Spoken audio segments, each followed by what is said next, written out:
Teman-teman sekalian, salam jumpa. Kembali lagi bersama dengan saya, Pater Avensauris Vidi, dari sukarelawan kelompok kasih insanis peduli orang dengan gangguan jiwa di wilayah Provinsi Nusa Tenggara Timur. Sekarang sudah malam, kami dalam perjalanan dari Hangalande menuju kembali ke Inde.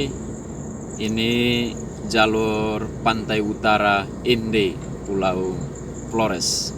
Kemarin kami ke Hangalande selain untuk merayakan Ekaristi bersama umat di sana untuk pembukaan atau pekan pertama masa Adventus dalam gereja Katolik, juga untuk membawa bantuan kursi roda untuk seorang anak yang berusia 6 tahun.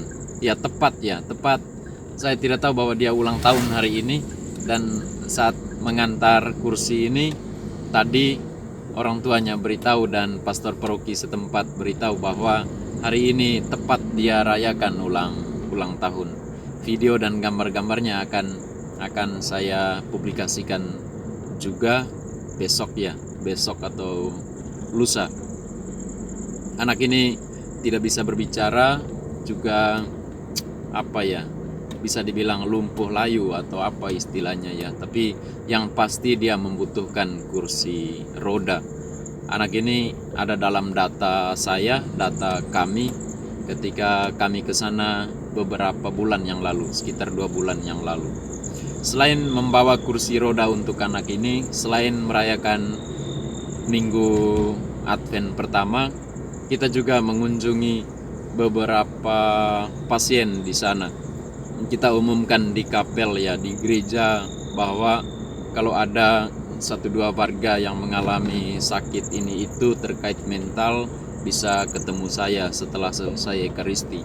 Dan tadi beberapa keluarga datang dan membawa beberapa pasien.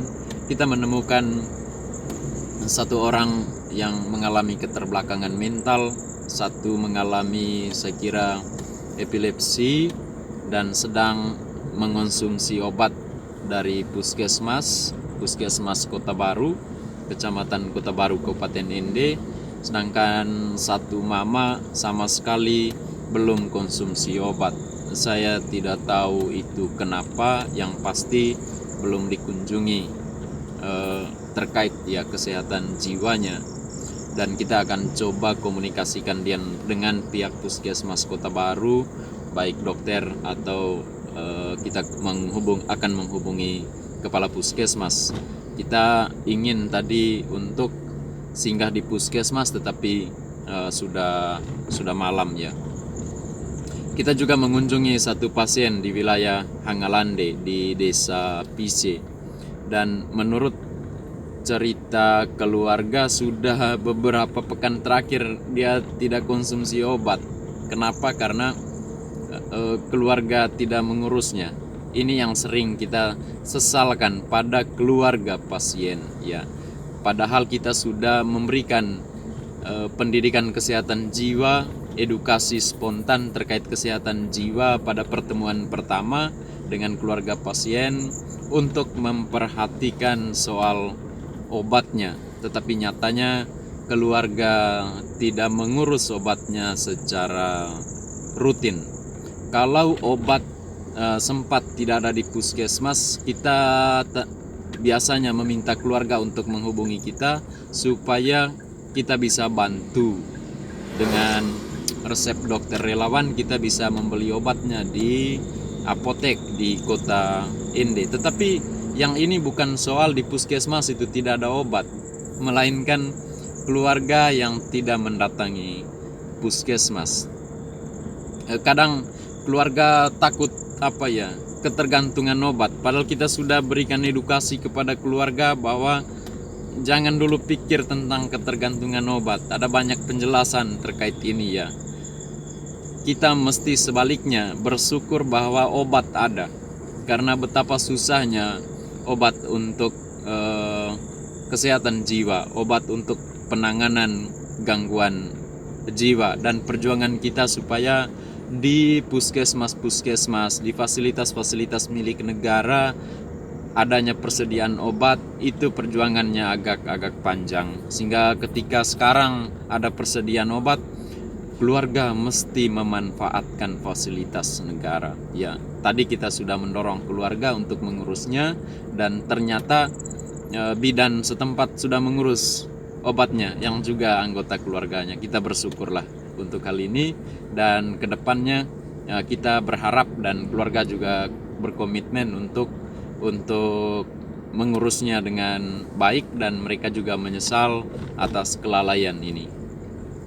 Ya, kemarin kami dari ND ke Hangalande, dan kemarin dulu kita ke arah barat ya, juga di bagian pantai utara itu Pulau Flores di Kabupaten tetangga Kabupaten Nagekeo, arah barat kota ND.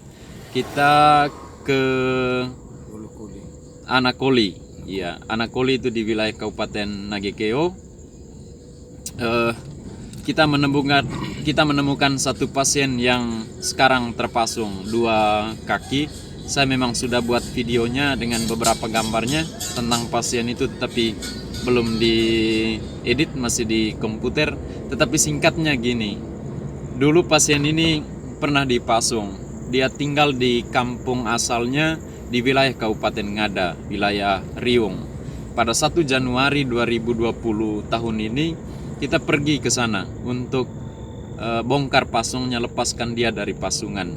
Selanjutnya dia berpindah tempat tinggal di anggota keluarga besarnya di wilayah Kabupaten Nagekeo, dan dia bagus, melanjutkan obatnya dengan baik, konsumsi obat rutin.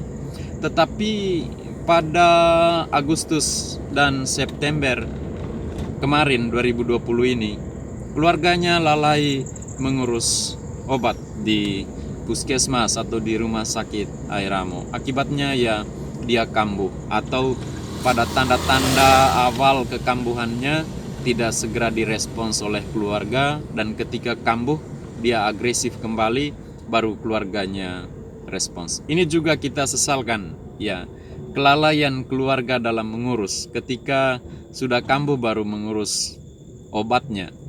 Kecuali sekali lagi di puskesmas, di fasilitas kesehatan itu obat tidak ada, itu baru keluarga, tetapi tetap ada jalan, keluarga bisa menghubungi kita supaya kita cari jalan keluarnya.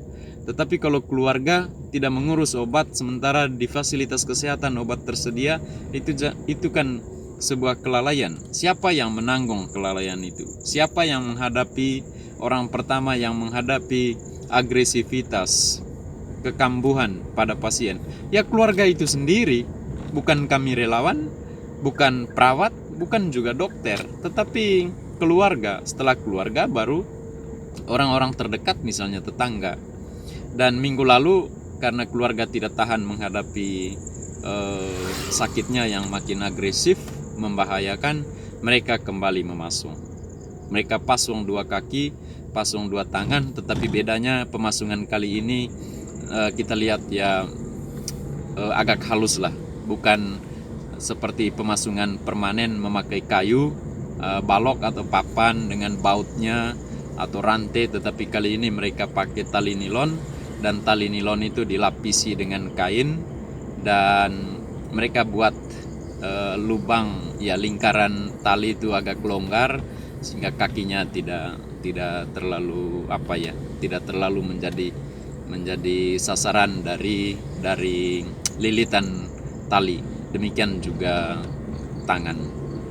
Dan kemarin dulu ketika kita mengunjungi pasien ini, keadaannya sudah makin baik, dan dia minta supaya segera dilepaskan. Dan ketika keluarga bilang nanti dulu, tunggu, dia juga paham. Dia juga buat hal-hal yang omongan yang lucu-lucu. Kita ada kegembiraan, ada sukacita karena kondisinya makin stabil. Kita berharap teman-teman, bukan hanya pada keluarga ini tapi juga pada keluarga-keluarga lain. Mari kita ambil pelajaran dari apa yang dilakukan oleh keluarga ini, dari apa yang terjadi pada pasien ini. Jangan lalai mengurus obat. Kalau di fasilitas kesehatan obat tidak ada, kami tetap bersedia untuk memberikan layanan medis, untuk mencari solusinya, cari obat supaya pasien itu harus tetap rutin minum obat. Sekian teman-teman, salam sehat jiwa, salam belum kalah. Kami melanjutkan perjalanan dan sekarang sudah melewati Eropa dan sebentar lagi masuk ke wilayah Villamosa ya. Dan perjalanan tentu masih beberapa jam lagi untuk tiba di Ende. Terima kasih teman-teman.